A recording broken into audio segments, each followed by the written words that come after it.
Je refuse de faire les commentaires sur cette vidéo, que chacun se fasse une idée. La seule chose que je sais, c'est que ce compatriote qui parle dans cette vidéo se plaignait à l'époque de ne pas être dans la mangeoire. Mais aujourd'hui, chacun connaît sa position. Ce monsieur était l'ami d'Ateba Yene. Il parlait comme Charles Ateba Yene. Charles Ateba Yene a été assassiné. Ça veut dire que ce monsieur est un appât qui vient vous attirer à dénoncer avec vous les tares du gouvernement afin de mettre à découvert ceux qui sont contre le gouvernement pour les faire tuer. Ce monsieur-là marchait avec Charles Ateba Yene. Charles Ateba Yene ne pouvait pas prononcer 2 phrases sans appeler ce monsieur. Pourquoi on ne le tue pas lui? C'est lui. Vous voulez savoir qui a tué Ateba Yene? Vous savez les assassins. Vous commencez donc maintenant à voir comment on tue au Cameroun.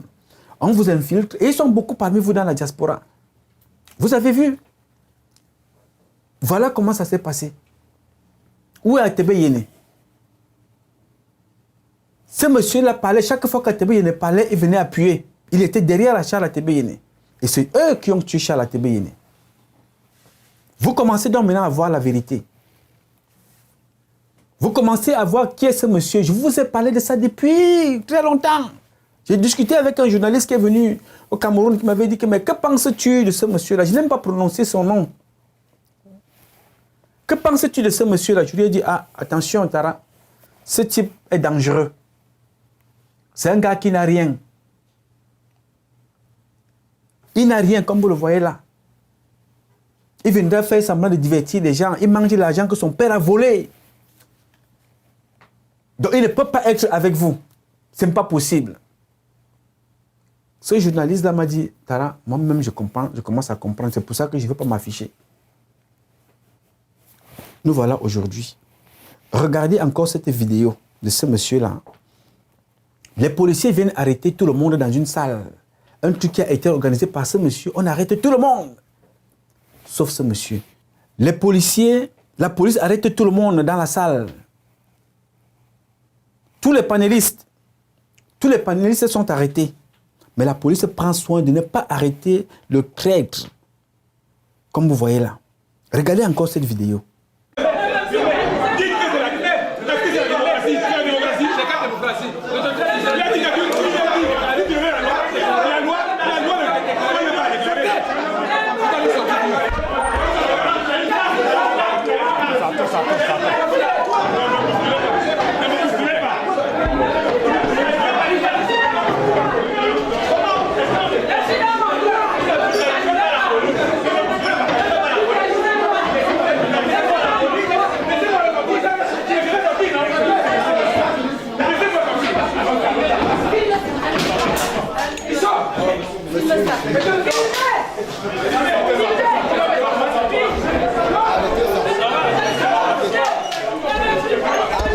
Voilà.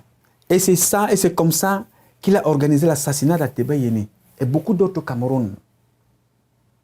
Prenez le temps de regarder les gars. Moi, je ne suis que là pour vous ouvrir les yeux avec les preuves. La différence entre ce qui se passe maintenant, c'est qu'à l'époque de John Gofoncha, il n'y avait pas Facebook, il n'y avait pas YouTube, il n'y avait pas Viber, il n'y avait pas WhatsApp, il n'y avait pas le téléphone que vous utilisez aujourd'hui. Mais l'avantage, c'est que tout ce que Paul Biya a dit est gardé. Tout ce que ces gens-là font est gardé. Et on utilise ça. Et on va utiliser ça demain avec la justice internationale. Rien ne va nous échapper. Ceux qui resteront vengeront ceux qui ont été tués. C'est ce monsieur-là qui a tué Ateba Yene. Vous comprenez donc maintenant comment Ateba Yene est mort. Voilà donc les traîtres. Et c'est comme ça.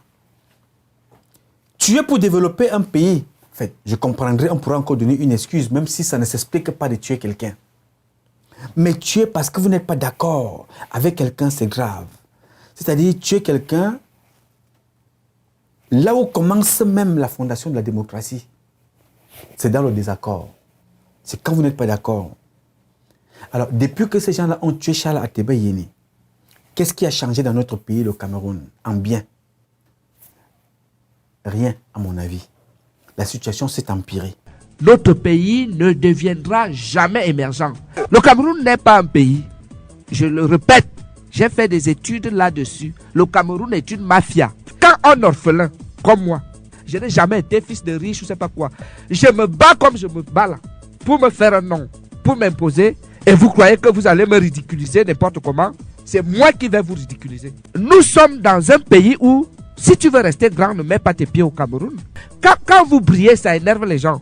C'est-à-dire, vous ne savez même pas pourquoi. C'est de façon mécanique, c'est un réflexe. Les gens pensaient que parce que je suis entré au comité central du RDPC, je vais me taire ou je sais pas. Non, ils se sont trompés si c'est ce qu'ils pensaient. Dans ma génération, Frantz Fanon dit que chacun découvre sa mission. Peut-être que ma mission, c'est de poser les vrais problèmes.